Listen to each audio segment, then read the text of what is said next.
Se siguen conociendo videos aterradores de la avalancha en Nepal, que ya deja al menos 392 muertos y más de 1.400 desaparecidos, entre ellos centenares de extranjeros.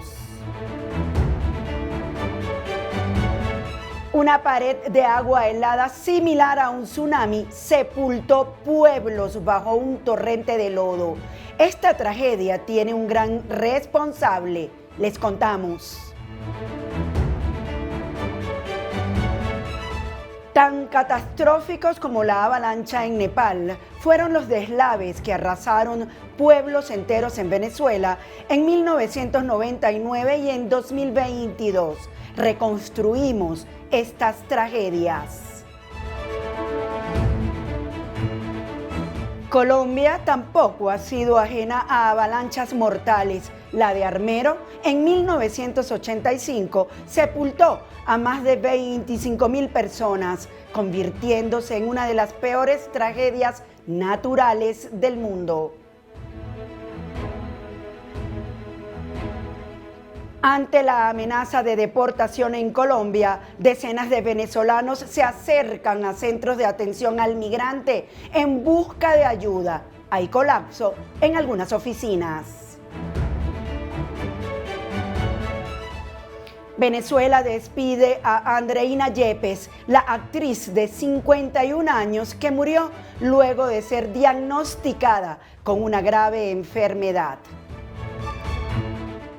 Seguimos conociendo imágenes aterradoras del momento exacto en el que una avalancha de dimensiones catastróficas arrasó con 170 kilómetros de poblados, carreteras, presas y campos en la frontera entre Nepal y China. Los muertos y desaparecidos se cuentan por centenares. Las comunicaciones están interrumpidas y los accesos permanecen bloqueados, mientras que militares y socorristas se abren paso entre el lodo y los escombros.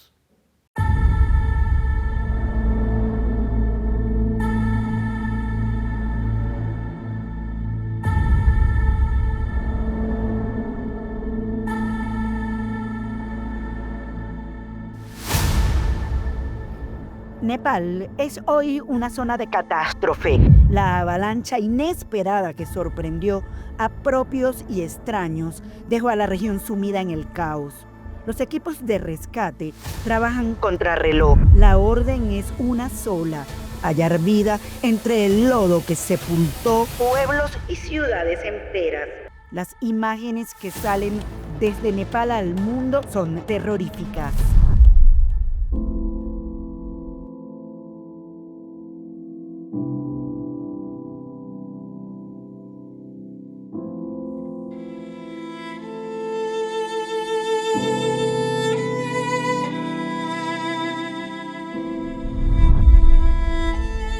Una operación de rescate a gran escala se desarrolla sin pausa entre Nepal y China. Cientos de personas siguen desaparecidas. Se habla de cientos de personas muertas. Entre ellas hay turistas de India, Australia, Reino Unido, Malasia, Países Bajos, Portugal, Sudáfrica, Corea del Sur, Ucrania y Estados Unidos.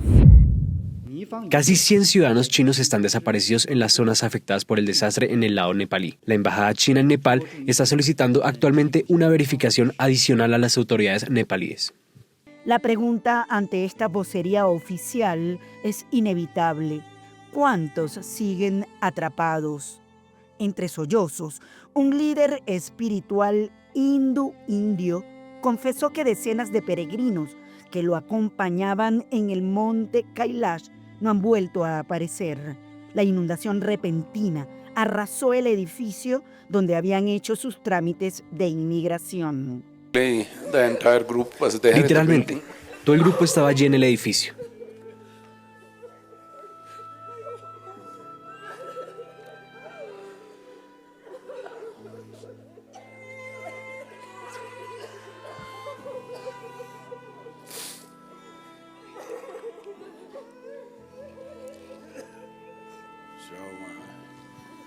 Este es un evento terrible y extraordinario. Todos los teléfonos están apagados. Las telecomunicaciones están caídas. Las carreteras están bloqueadas. No podemos ir allí.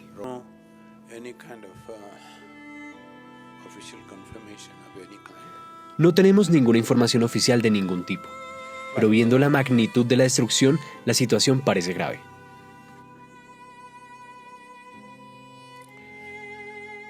Looking at the scale of destruction, it looks bad.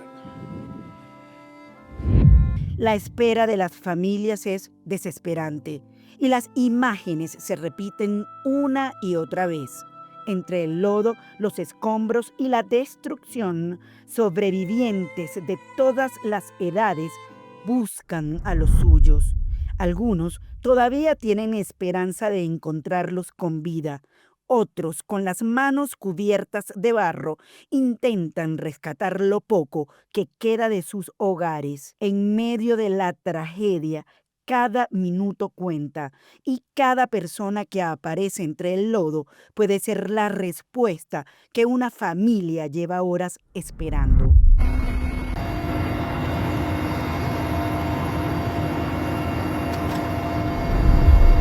Nepal es ahora mismo escenario de un rescate contrarreloj. Las comunicaciones están interrumpidas y los accesos bloqueados. Cerca de 20 helicópteros sobrevuelan la zona, mientras militares y equipos de seguridad trabajan sin descanso. Cada hora es decisiva. Con la única carretera de acceso destruida, entrar por tierra se ha vuelto imposible. Pero en medio de este horror, también llegan noticias que devuelven la esperanza. Los que fueron encontrados con vida, los que, contra todo pronóstico, volvieron a vivir. Estábamos en el piso de arriba. El agua llegó hasta allí y lo cubrió. El suelo estaba lleno de barro. No pudimos bajar a donde yo vivía, aunque estaba muy cerca por el barro.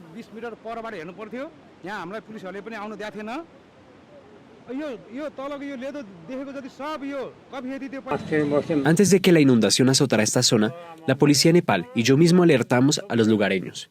Muchos no pudieron sacar sus pertenencias, mientras que algunos sí lo lograron. Mientras hacíamos eso, la inundación llegó repentinamente y pudimos huir. Pero además, la residencia de ancianos, hay entre 4 y 5 muertos, según la información que hemos recibido. La silla de la sala de residencia de ancianos está justo delante de mí. Ya han sacado de allí entre 4 y 5 cadáveres. Ha habido más pérdidas humanas.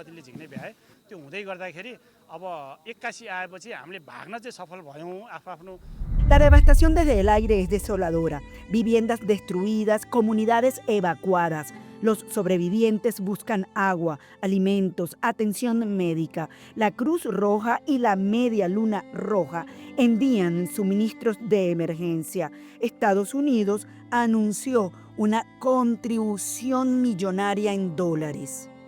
Todo comenzó en un lago glaciar. Su colapso desató una crecida violenta de agua y escombros que bajaron sin control, arrastrando piedras, árboles, edificios, vehículos y todo lo que encontró a su paso. Al principio se habló de un terremoto, pero la fuerza del agua terminó revelando la magnitud de la avalancha glaciar. Una imagen del horror, difícil de borrar de la memoria de cualquier habitante de esta zona. Cuando ocurrió, toda esta zona estaba llena de agua y una persona de corazón débil no habría podido mirarla. Por la mañana no podíamos estar aquí, solo se nos permitía mirar desde unos 20 metros de distancia, porque la policía no nos había permitido venir aquí. Si miras hacia abajo, todo estaba lleno de plantaciones de café, todo ha desaparecido. De acuerdo con los reportes más recientes de las autoridades nepalíes, 157 cuerpos han sido recuperados hasta ahora, pero se teme que la cifra de víctimas siga aumentando a medida que avanza la búsqueda. Los rescatistas se abren paso entre el barro y los escombros, con perros adiestrados y equipos especializados buscando señales de vida en los primeros pisos de edificios que quedaron sepultados. Nepal enfrenta esta tragedia con recursos limitados para un desastre de esta magnitud y por eso cada equipo cada perro y cada mano que llega puede marcar la diferencia entre encontrar a una persona con vida o llegar demasiado tarde. El tiempo corre y en Nepal la esperanza también. La corresponsal de la Alianza Informativa Latinoamericana, Ji Chaoyu, logró llegar hasta el poblado de Jirón en China, otros de los afectados por la avalancha, y nos entrega el siguiente reporte. Poco después de la 1 de la madrugada del 27 de agosto, hora de Beijing, llegamos al poblado de Jirón en Shikaze, a más de 20 kilómetros del puerto de Jirón. Llovió de forma continua desde nuestra llegada hasta aproximadamente las 8 de la mañana, por eso la temperatura que se siente no es alta. En ese momento estamos en el poblado de Jirón. Aquí el suministro de agua, electricidad y comunicaciones no se ha visto seriamente afectado, pero en la zona afectada por el deslizamiento de tierra, la zona portuaria de Jirón, hay acumulaciones de lodo y el tránsito está cortado por el momento. Todavía no hay fecha definida para restablecer totalmente el tránsito, aunque los equipos trabajan contra el reloj para despejar las vías. Esperamos que los rescatistas cuiden también de su integridad. Asimismo, esta mañana se realizó una rueda de prensa para informar sobre el accidente, en la que se dio a conocer que, según datos preliminares, hasta las 8 de la mañana del 27 de agosto, hora de Beijing, 2 aldeanos de Resuo han sido rescatados con vida, mientras se han confirmado 3 fallecidos y 558 personas incomunicadas, entre ellas 260 extranjeras. Todas las labores de rescate siguen en marcha. Hoy en el poblado de Jirón hemos observado a rescatistas organizando su equipo, listos para partir en cualquier momento hacia la primera línea de las operaciones de rescate. También hemos sabido que las operaciones de rescate cuentan no solo con fuerzas locales de Xizang, sino también con personal proveniente de Beijing, Chengdu, Chongqing y otras ciudades que se incorporarán a las labores de emergencia. Las autoridades locales están centradas en las tareas de búsqueda de supervivientes, alojamiento de la población afectada y suministro de materiales de ayuda. Estaremos pendientes de todas las novedades que surjan. CDN Español, en el poblado de Jirón, Shikaze, región autónoma de Xizang, de China. La tragedia inició con una pared de agua helada similar a un tsunami que se levantó contra los pueblos y los sepultó bajo un torrente de lodo. Pero, ¿qué provocó esta mortífera avalancha? La respuesta está atada a otras catástrofes ocurridas en los últimos años. David Díaz nos explica. El 26 de agosto del 2026, una avalancha sorprendió a Nepal y el territorio fronterizo del Tíbet. El lodo y la nieve arrasaron con todo a su paso y solo unos pocos pudieron huir a tiempo, mientras aldeas enteras fueron embestidas. Pero para entender por qué ocurrió esta tragedia, debemos viajar 2 veces al pasado y muy lejos de Nepal. Primero a la Colombia de 1985 y luego a Venezuela en 1999. Comprenderemos que Armero, la tragedia de Vargas y la reciente avalancha en Nepal pueden tener causas distintas, pero todo se resume a un mismo responsable común. Paradójicamente, el cementerio es una de las pocas partes de la ciudad que está intacta. En el centro del país, el Nevado del Ruiz se eleva sobre la cordillera central de los Andes. A simple vista parece una montaña inmóvil, enorme y silenciosa. Su cima está cubierta de nieve y hielo, y desde las poblaciones cercanas el volcán forma parte del paisaje cotidiano. Para muchas personas el Nevado del Ruiz no es solamente un volcán, es una presencia permanente, una montaña que ha estado allí durante generaciones. Pero debajo de esa apariencia tranquila, el volcán está despertando. Durante meses los científicos han registrado señales de actividad. Hay emisiones de gases, pequeños sismos y cambios en el comportamiento del cráter. El volcán no está completamente dormido Y entonces, en la noche del 13 de noviembre, comienza la erupción. No es una explosión gigantesca capaz de destruir todo a su alrededor de manera inmediata, pero ocurre en el peor lugar posible. Porque el Nevado del Ruiz no es un volcán desnudo. En su cima hay una enorme capa de nieve y hielo, y cuando los materiales calientes de la erupción entran en contacto con esa superficie congelada, el hielo comienza a derretirse. Al principio el agua parece seguir el camino natural de las laderas, pero mientras baja, empieza a recorrer todo lo que se encuentra a su paso: ceniza volcánica, rocas que pesan toneladas, tierra, fragmentos de hielo, sedimentos acumulados durante siglos, material expulsado por el propio volcán. El agua deja de comportarse como agua y se vuelve más pesada, más densa, más destructiva, y termina formando enormes corrientes conocidas como lahares. Un lahar puede parecerse a un río de concreto líquido. No es simplemente barro, es una mezcla de agua, ceniza, arena, rocas y bloques volcánicos que se desplaza por los cauces con una fuerza enorme. Mientras muchas personas dormían, los flujos comenzaron a descender por las laderas del Nevado del Ruiz. Uno de los principales cauces condujo el material hacia el río Lagunilla y el río se convirtió en el camino de entrada a Armero. La ciudad estaba ubicada a decenas de kilómetros del volcán. Para quienes vivían allí, la amenaza parecía demasiado distante. El volcán no estaba encima de sus casas y no podían ver la erupción directamente.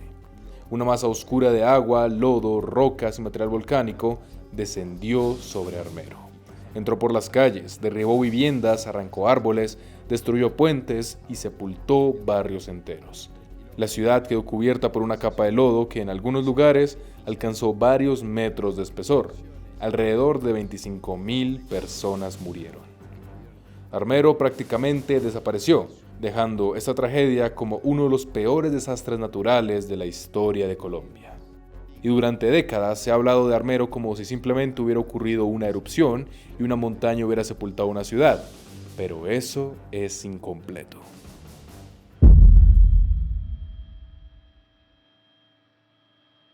Faltaban pocos días para Navidad. En muchas casas ya comenzaban los preparativos de fin de año. Algunas familias compraban alimentos, otras organizaban viajes y muchas personas se preparaban para pasar las fiestas junto al mar. Pero durante varios días, el cielo sobre la cordillera de la costa permaneció cubierto. La lluvia comenzó como una molestia, después se convirtió en una preocupación y finalmente en una amenaza que nadie podía detener. No se trataba simplemente de una tormenta intensa, era una cantidad extraordinaria de agua cayendo sobre una franja montañosa, estrecha, empinada y densamente poblada. Durante las 2 primeras semanas de diciembre se acumularon aproximadamente 293 mililitros de lluvia, y entre el 14 y el 16 de diciembre cayeron otros 911 mililitros. En algunos lugares el agua parecía no dar tregua. Llovía durante horas, los cauces comenzaban a crecer, las quebradas, normalmente pequeñas y poco profundas, empezaban a transportar ramas, piedras y barro. En las zonas altas, la tierra absorbía agua una y otra vez hasta que dejó de comportarse como un suelo firme, y entonces la montaña empezó a perder su estabilidad. Durante los días de lluvia, el agua se infiltró profundamente en las laderas de la cordillera de la costa. Cada nueva precipitación añadía peso, hasta que en miles de puntos distintos, la gravedad comenzó a ganar. Primero se desprendieron pequeñas porciones de tierra, después bloques de roca, luego árboles completos, y en cuestión de horas, grandes sectores de las laderas comenzaron a deslizarse hacia abajo. No fue un único deslizamiento, fue una sucesión masiva de movimientos que ocurrieron casi al mismo tiempo. Miles de deslizamientos comenzaron a producirse simultáneamente y, al igual que en Armero, arrastraron todo a su paso. Esa corriente se incorporaba a todo lo que encontraba a su paso: barro, piedras, troncos, restos de vegetación, bloques de roca. Al acercarse a las poblaciones, los flujos ya no eran solamente agua de lluvia, eran una fuerza imparable. Las corrientes descendieron desde las montañas hacia las zonas urbanizadas y costeras. La población no estaba enfrentando solamente una inundación, estaba enfrentando la montaña completa. Las quebradas rugieron con una fuerza desconocida. Después llegaron los estruendos, rocas chocando entre sí, árboles quebrándose, muros que cedían, puentes que desaparecían bajo la corriente. En algunos sectores, los habitantes vieron cómo el agua subía rápidamente. En otros, una pared de barro, piedras y troncos descendió por los cauces y entró a las comunidades con una velocidad que dejó muy poco tiempo para reaccionar. Las calles se convirtieron en canales, los vehículos fueron arrastrados, las viviendas quedaron rodeadas por agua y sedimentos. Algunas casas fueron golpeadas de frente, otras quedaron sepultadas parcialmente, y en ciertos lugares el flujo fue tan grande que modificó por completo el paisaje. Donde antes había una calle, quedó un cauce. Donde había una vivienda, quedó una acumulación de rocas y lodo. Donde existía un puente, solamente quedaron fragmentos de concreto y metal. La montaña no descendió como una sola avalancha. Descendió en miles de corrientes, deslizamientos y desprendimientos que se conectaron entre sí, dejando 732 personas fallecidas según datos oficiales, pero estimaciones extraoficiales ubican el número de víctimas en más de 10.000. En el Himalaya las montañas parecen eternas, gigantescas e inamovibles, tan grandes que resulta difícil imaginar que algunas de ellas puedan cambiar de forma en cuestión de minutos. Pero eso fue exactamente lo que ocurrió este miércoles. En cuestión de minutos, una parte de la montaña se desprendió. Miles de toneladas de hielo, roca y nieve comenzaron a caer por una pendiente de más de 1.000 metros y al llegar al valle, aquello que había comenzado como un colapso a 5.200 metros de altura, se transformó en algo mucho más grande. El agua comenzó a desplazarse violentamente. Los sedimentos entraron en el río, las corrientes aumentaron y una enorme masa de agua, lodo, hielo y rocas avanzó hacia las poblaciones ubicadas mucho más abajo. Para quienes estaban en el valle probablemente no hubo tiempo de entender qué estaba ocurriendo. El nivel del agua aumentó varios metros en muy poco tiempo. Para quienes pudieron presenciar todo el evento desde más lejos, la escena fue una pesadilla. Aunque al momento de grabar este video no existe una respuesta oficial de lo que pasó, lo que se ha confirmado causa escalofríos. Las primeras investigaciones y el análisis de imágenes satelitales apuntan a que una enorme masa de hielo y roca se desprendió de una zona glaciar del Himalaya. La caída fue brutal. La masa descendió aproximadamente 1.200 metros, y cuando hablamos de una caída de ese tamaño, el problema no es únicamente lo que cae, es lo que ocurre cuando ese material golpea todo lo que encuentra debajo. Todo comenzó a mezclarse, y esa mezcla adquirió una enorme capacidad para desplazarse por el valle. Pero, ¿por qué se quebró la montaña para empezar? La respuesta nos lleva al culpable común de las tres tragedias. Pero, ¿por qué se quebró la montaña para empezar? La respuesta nos lleva al culpable común de las tres tragedias: la influencia humana. Pero no de la manera sencilla. No fuimos nosotros quienes provocamos una erupción volcánica, no hicimos que lloviera sobre Vargas y tampoco podemos afirmar que el ser humano haya provocado directamente el desprendimiento que ocurrió ayer en Nepal. Lo que sí hemos hecho es modificar las condiciones bajo las cuales estas montañas se comportan, y en Nepal probablemente estamos viendo el ejemplo más claro de los tres. El aumento de las temperaturas está acelerando el retroceso de los glaciares y descongelando el permafrost, ese suelo que permanece congelado durante largos periodos. Y esto es importante porque en las montañas el hielo no solamente es agua congelada, también puede actuar como un elemento que mantiene unidas y estabilizadas algunas masas de roca. Cuando las temperaturas aumentan y ese hielo desaparece, algunas pendientes pueden perder parte de esa estabilidad y quedar más expuestas a desprendimientos. Además, el deshielo incorpora agua al sistema. Esa agua puede entrar en las grietas de las rocas y el terreno, modificando las condiciones de una ladera que ya es naturalmente inestable. Esto no quiere decir que podamos afirmar que el cambio climático causó directamente la avalancha de Nepal. La investigación sobre el colapso todavía continúa y seguramente intervienen varios factores. Pero sí existe una relación clara. Estamos calentando las regiones de alta montaña, y al hacerlo estamos modificando el equilibrio entre hielo, la nieve, el agua y la roca. Y cuando ese equilibrio cambia, también pueden cambiar las condiciones que mantienen estable las montañas. En Armero, en 1985, el Nevado del Ruiz ya había mostrado actividad durante meses, y los científicos habían advertido sobre el riesgo de una erupción y de los salares que podían bajar por los ríos. Incluso existía un mapa de amenaza que había sido socializado semanas antes, pero la alerta no terminó convirtiéndose en una evacuación efectiva, y cuando el volcán hizo erupción, los flujos de lodo sepultaron la ciudad y dejaron miles de muertos. 14 años después, en Vargas, Venezuela, fueron las lluvias extraordinarias las que saturaron las montañas y provocaron miles de deslizamientos y flujos de detritos. Pero nuevamente encontramos al ser humano en la ecuación. Buena parte de la población y de la infraestructura estaba construida sobre abanicos aluviales, precisamente los terrenos por donde históricamente bajan los sedimentos de las montañas. La lluvia fue extraordinaria, sí, pero la exposición de miles de personas convirtió aquel fenómeno natural en una catástrofe humana de proporciones enormes. 3 tragedias, 3 lugares y 3 fenómenos diferentes, pero todas nos dejan una misma lección. Una amenaza natural no siempre tiene que convertirse en una catástrofe. En Armero las advertencias no fueron suficientes para evitar la tragedia. En Vargas, miles de personas quedaron expuestas a un territorio donde las montañas ya habían demostrado su fuerza. Y en Nepal, el cambio de las condiciones de hielo y temperaturas podría estar haciendo más inestables estos gigantes. La naturaleza tiene sus propias reglas. Lo que está en nuestras manos es entenderlas, respetarlas y actuar antes de que sea demasiado tarde. Porque una montaña puede caer en minutos, pero muchas veces la tragedia comienza mucho antes. Lo ocurrido en Nepal nos lleva inevitablemente a 2 tragedias que sacudieron a Venezuela con 23 años de diferencia y que dejaron una misma advertencia. Cuando lluvias extraordinarias encuentran montañas saturadas, quebradas crecidas y ciudades construidas en zonas vulnerables, el agua puede convertirse en una fuerza devastadora.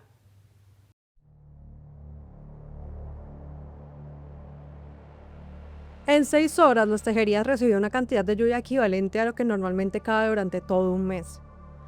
El agua hizo crecer la quebrada de Los Patos, se desbordó y bajó desde las montañas arrastrando lodo, rocas, árboles, vehículos y viviendas.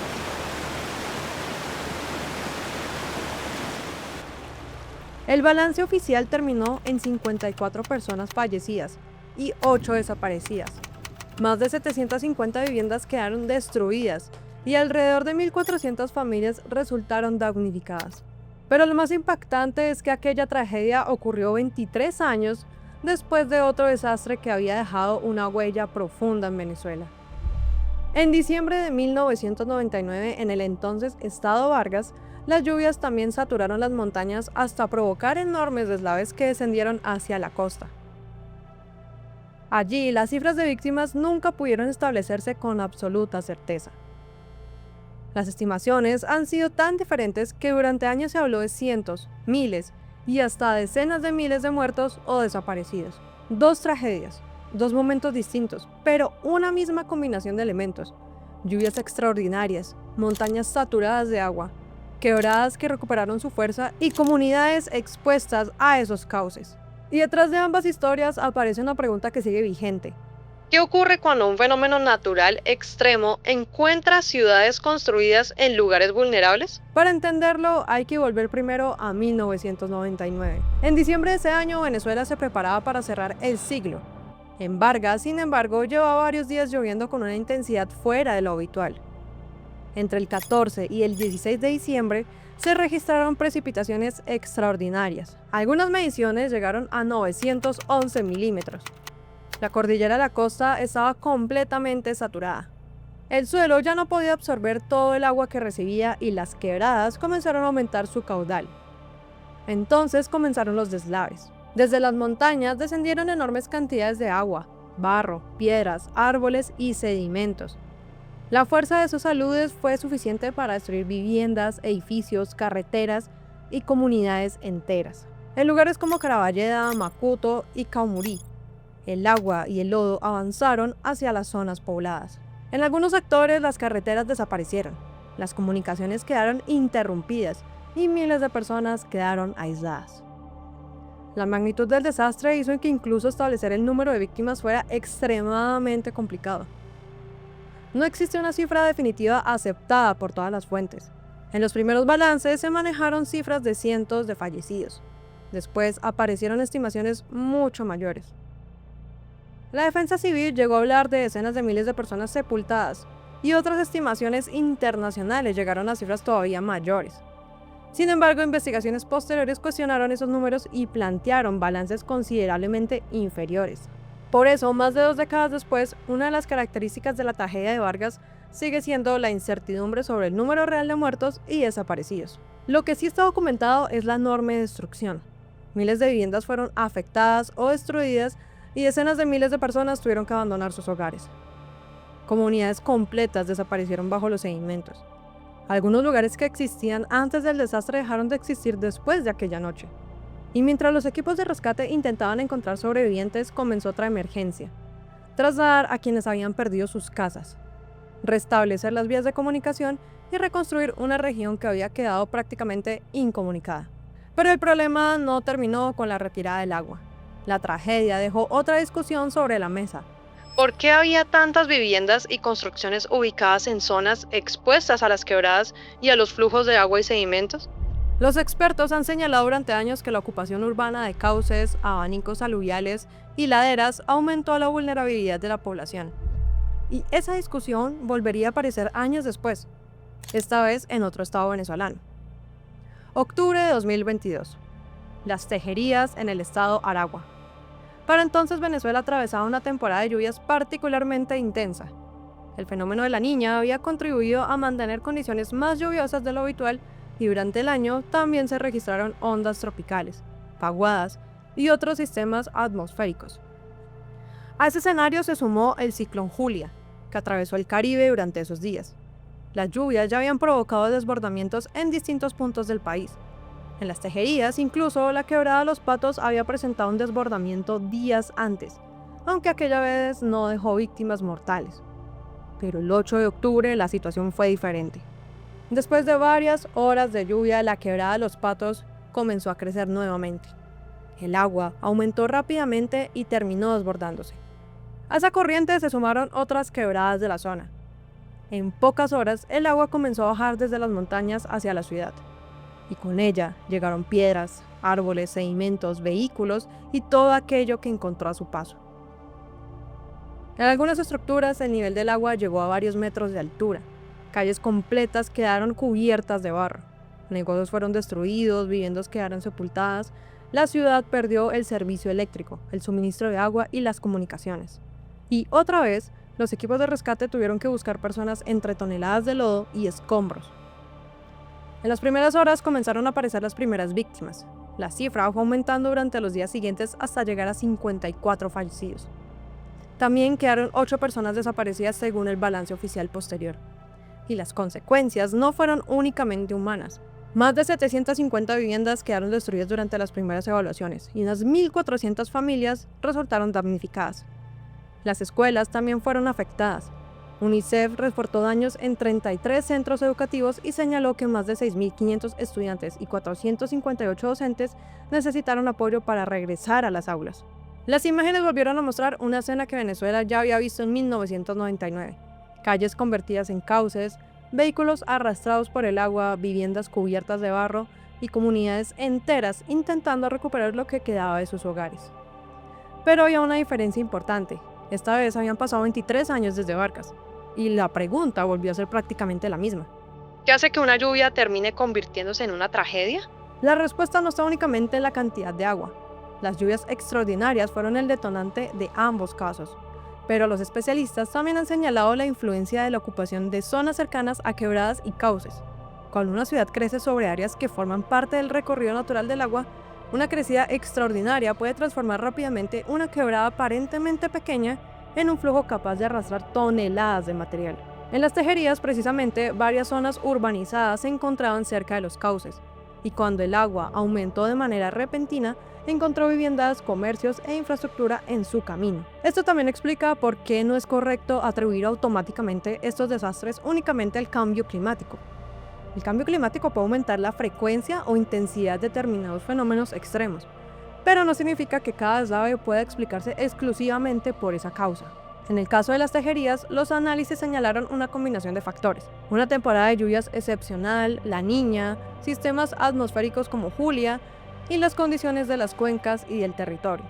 En Vargas ocurrió algo parecido.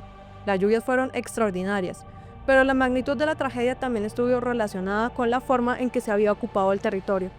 Y ahí aparece el vínculo más importante entre las dos tragedias. No son el mismo desastre, no ocurrieron en el mismo lugar, no tuvieron el mismo número de víctimas, pero ambos demostraron lo que puede suceder cuando una cantidad extraordinaria de agua llega a territorios donde las montañas, las quebradas y las ciudades están demasiado cerca unas de otras.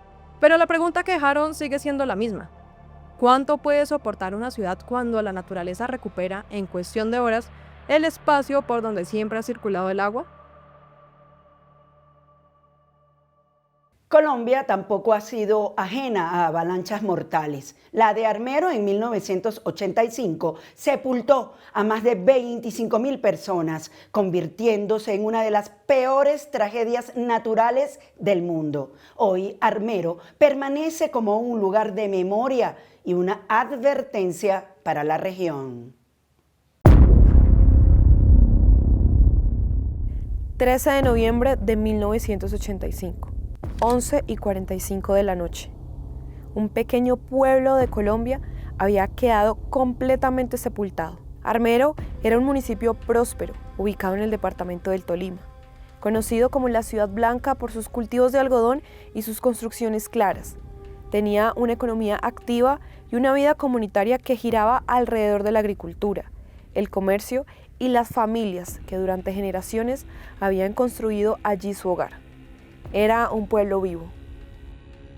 Hasta que una noche de noviembre de 1985, mientras los armeritas dormían, una avalancha de lodo, agua y rocas lo borró prácticamente del mapa. Casas, cultivos, la iglesia del pueblo, escuelas, el hospital y barrios enteros quedaron bajo el lodo, y con ellos miles de personas. Pero aquella tragedia no comenzó esa noche. La historia del Nevado del Ruiz y de Armero había empezado mucho antes. El Nevado del Ruiz llevaba décadas aparentemente dormido, pero no era la primera vez que el volcán provocaba una tragedia. En 1595 y en 1845 ya se habían registrado erupciones que generaron grandes avalanchas por el río Lagunilla, precisamente uno de los cauces que atravesaban la zona cercana a Armero. Era una amenaza conocida, y en 1985 comenzaron a aparecer nuevamente las señales. Desde comienzos de 1984 se había detectado un aumento de temperatura en el volcán. A finales de ese mismo año, campesinos de la región comenzaron a observar peces muertos en las cuencas de los ríos Otún, Recio y Lagunillas.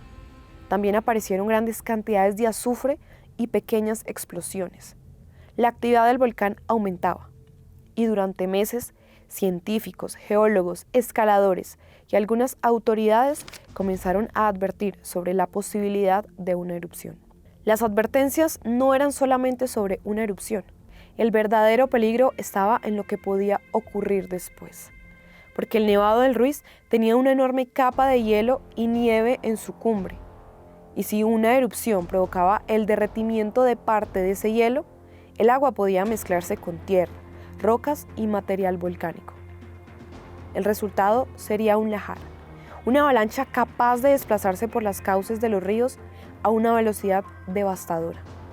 Armero estaba precisamente en una de esas zonas de riesgo, a orillas del río Lagunilla, y el antecedente de 1845 demostraba que el fenómeno ya había ocurrido allí. Pero 4 décadas después, la amenaza seguía sin convertirse en una evacuación definitiva de la población. El 11 de septiembre de 1985, apenas 2 meses antes de la tragedia, el Nevado del Ruiz ya había expulsado gases y vapor. La actividad volcánica era cada vez más evidente, pero Armero, ese pueblo próspero y agrícola, continuaba con su vida cotidiana. Hasta que llegó el 13 de noviembre. Ese día comenzó como cualquier otro. Los habitantes trabajaron, los niños fueron a estudiar, los comercios funcionaron con total normalidad. Las familias regresaron a sus casas. Nadie imaginaba que sería el último día de Armero. A las 4 de la tarde comenzó a caer ceniza.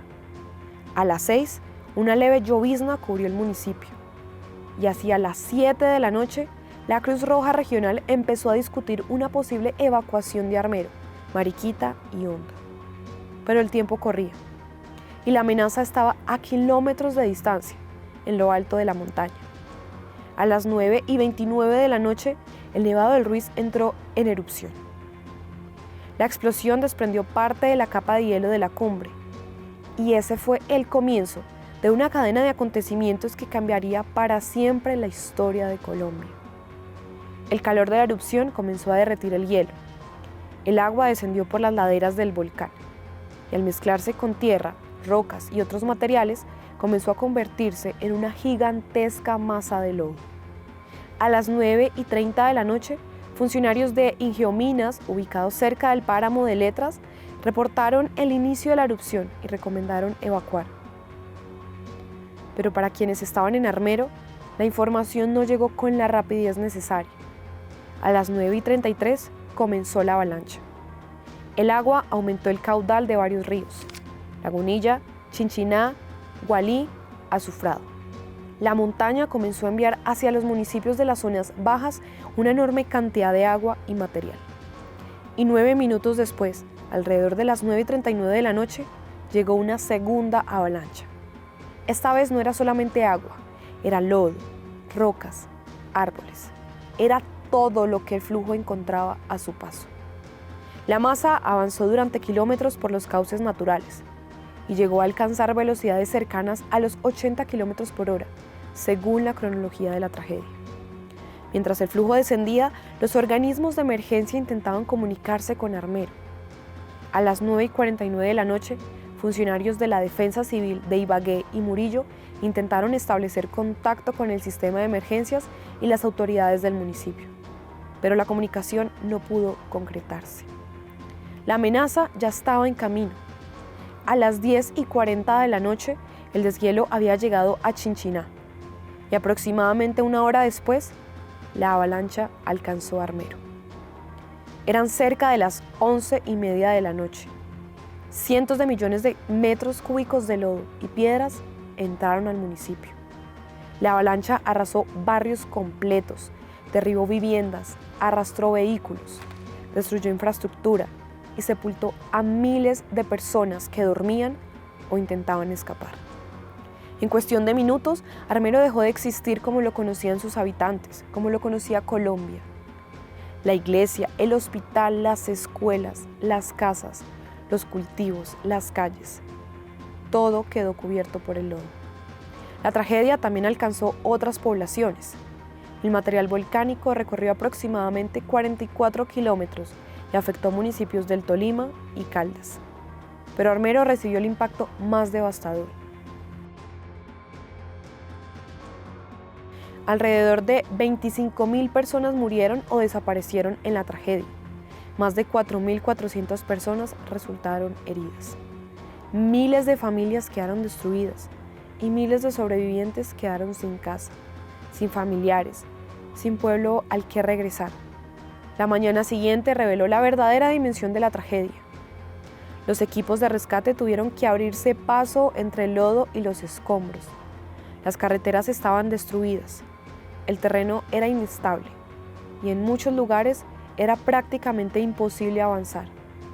Pero entre aquella destrucción también aparecieron historias de solidaridad, vecinos ayudando a vecinos, rescatistas trabajando durante horas, voluntarios intentando sacar personas atrapadas, personas que habían perdido todo y aún así intentaban salvar a alguien más. Y entre las imágenes que terminaron convirtiéndose en símbolo de aquella tragedia, apareció la de una niña de 13 años, Omaira Sánchez. Omaira había quedado atrapada en el lodo y los restos de su vivienda. Durante aproximadamente 3 días permaneció allí. Los equipos de rescate intentaron sacarla, pero las condiciones del terreno hicieron imposible liberarla.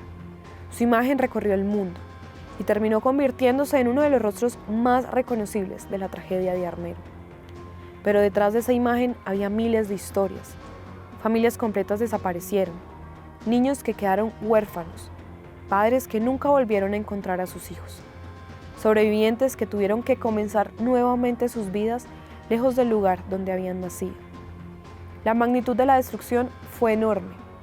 Más de 5.000 viviendas quedaron destruidas entre Armero y Chinchiná. Los damnificados llegaron a cientos de miles y las pérdidas materiales fueron estimadas en decenas de miles de millones de pesos. Pero había algo que no podía reconstruirse: el pueblo. Porque Armero no volvió a levantarse en el mismo lugar. Con el paso de los años, el antiguo municipio se convirtió en un lugar de memoria. 8 meses después de la tragedia, el 6 de julio de 1986, el Papa Juan Pablo II llegó hasta las ruinas de Armero. El pontífice recorrió el lugar donde miles de personas habían quedado sepultadas y se detuvo en oración por las víctimas. Frente a aquel paisaje de destrucción, Juan Pablo II elevó una plegaria por los muertos y llevó un mensaje de consuelo a los sobrevivientes y a las familias que todavía buscaban respuestas. Durante aquella visita fue instalada y bendecida una cruz en memoria de las víctimas. El lugar donde alguna vez estuvo Armero quedó reconocido como Campo Santo, un espacio destinado al recuerdo, la oración y el duelo. Un espacio donde las familias regresan para recordar a quienes murieron, donde cada año se pronuncian nombres, se encienden velas y se vuelve sobre una pregunta que permanece 4 décadas después. ¿Pudo haberse evitado?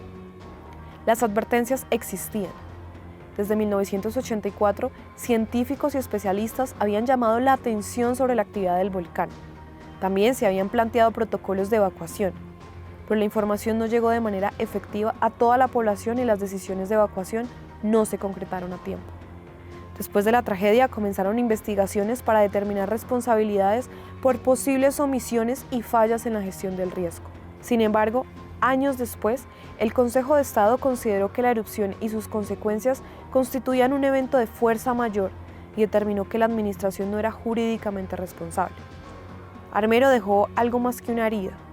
Obligó a Colombia a cambiar la manera de entender los desastres naturales. Después de la tragedia, se fortalecieron las estructuras nacionales de prevención y atención de emergencias. En 1988 se creó el Sistema Nacional para la Prevención y Atención de Desastres, que posteriormente evolucionaría hasta convertirse en el actual Sistema Nacional de Gestión del Riesgo de Desastres. El Nevado del Ruiz no desapareció, sigue allí, y tampoco desapareció el riesgo. Hoy, miles de personas continúan viviendo en zonas expuestas a amenazas volcánicas y de avalanchas. La diferencia es que después de Armero, Colombia aprendió que una amenaza natural no necesariamente tiene que convertirse en una tragedia de esa magnitud. 40 años después, Armero ya no es una ciudad, es memoria. Es un lugar donde quedaron las huellas de quienes alguna vez vivieron allí.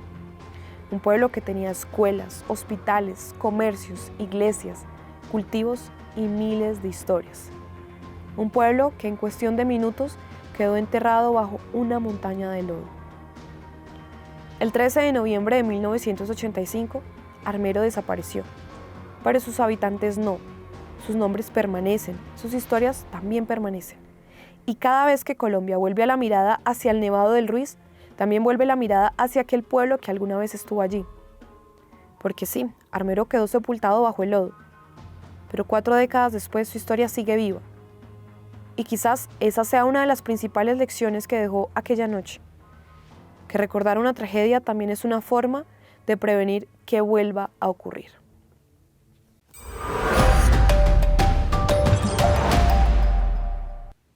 Frente a la amenaza de capturas y deportaciones, decenas de venezolanos se han acercado a centros de atención al migrante en Colombia, en un intento por regularizar su situación. Algunas oficinas, como la de la ciudad de Medellín, han colapsado en el servicio. Son cientos de venezolanos los que llegan al centro de atención a la población migrante en el centro de Medellín. Todos están buscando regularizar su estatus migratorio en el país tras las advertencias que ha hecho el presidente Abelardo de la Espriella sobre posibles deportaciones. Ha despertado gran preocupación ante los migrantes venezolanos y por eso se han abocado, les brindan información a los migrantes, a la comunidad de acogida, los colombianos retornados. Y que los venezolanos que venimos a este país venimos a trabajar y venimos huyendo de una crisis política, ¿sí? Nuestro país lamentablemente ha estado sumergido en la miseria, en la pobreza y venimos huyendo de eso.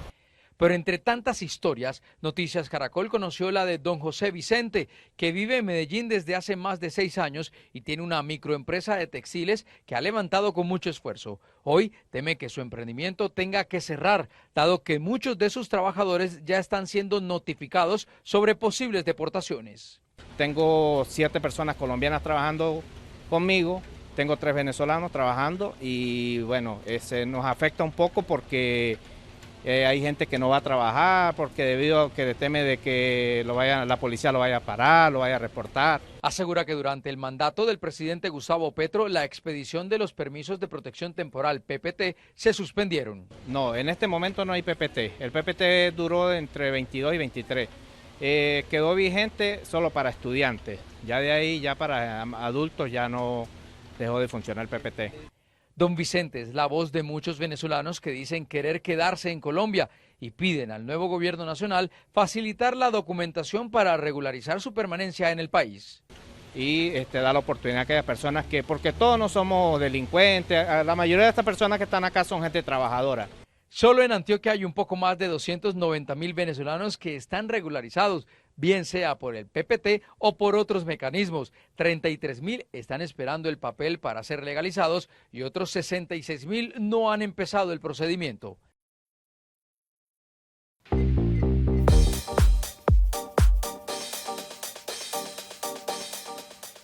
A los 51 años murió en Miami Andreina Yepes, la actriz venezolana conocida por su participación en producciones como Cosita Rica.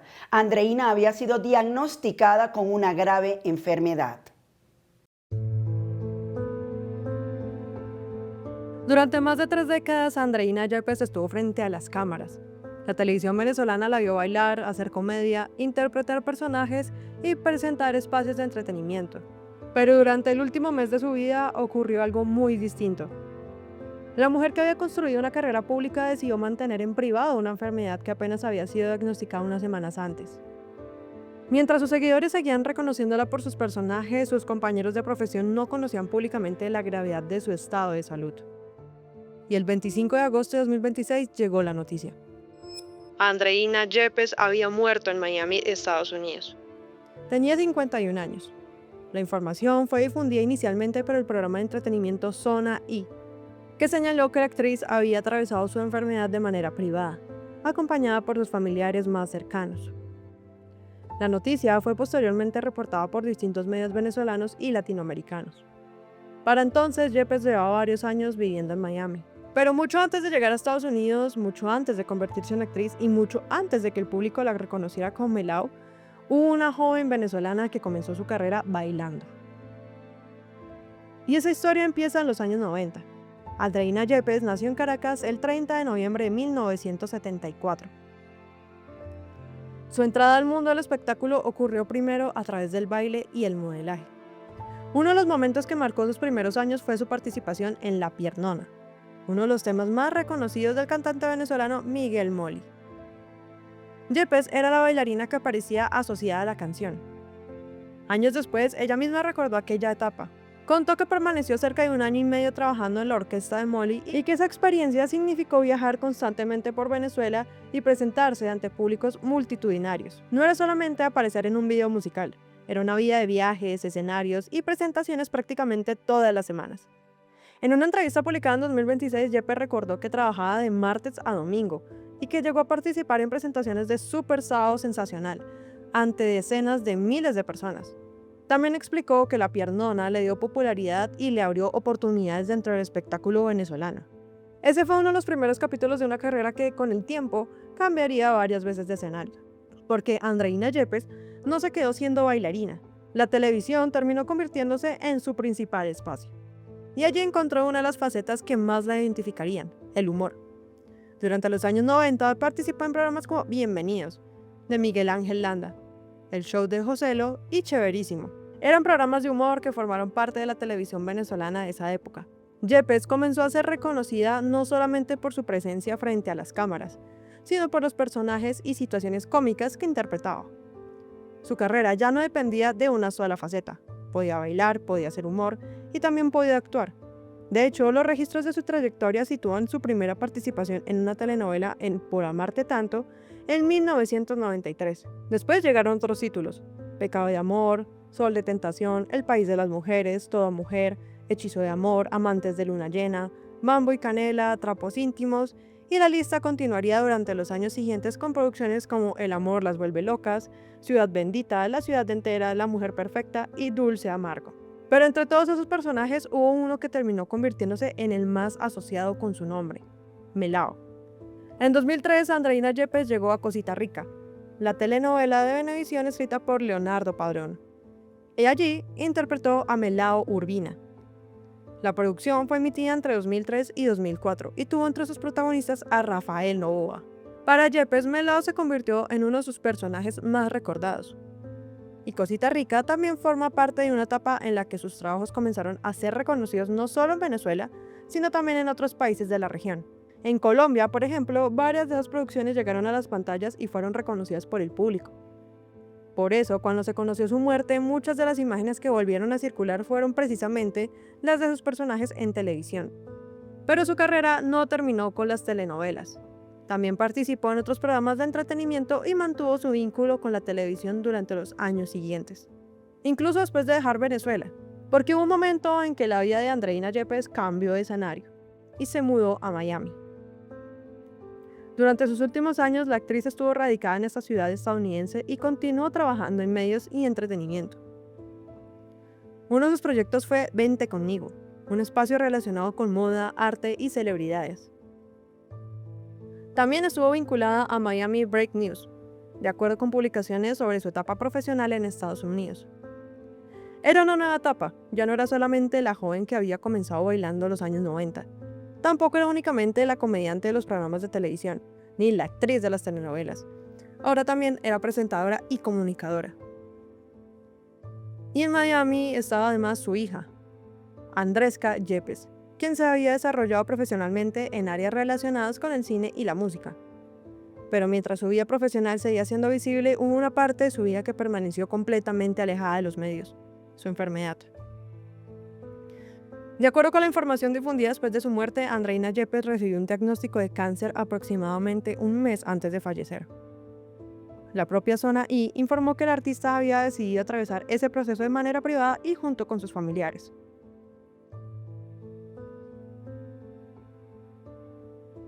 No hizo público su diagnóstico, no convirtió su enfermedad en parte de su exposición mediática y por eso, cuando se conoció su muerte, la noticia llegó acompañada de muy pocos detalles sobre sus últimas semanas.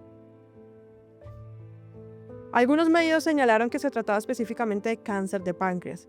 Sin embargo, esa precisión debe manejarse con cuidado. La información disponible atribuye ese diagnóstico a reportes periodísticos, pero no existe una parte médico-público de la familia que permita confirmar oficialmente el tipo de cáncer o conocer detalles sobre la enfermedad.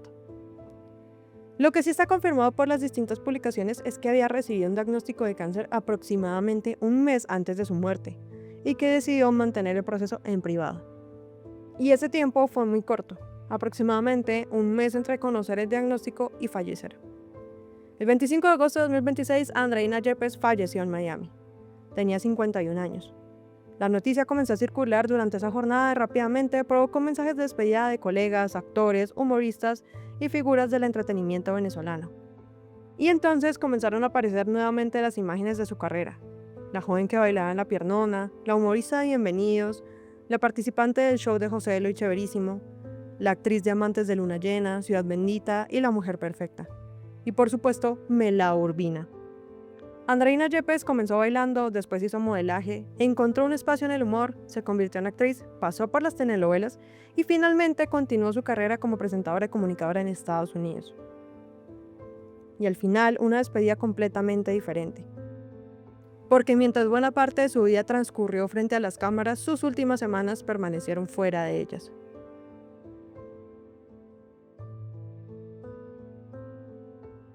Que descanse en paz, Andreina Yepes.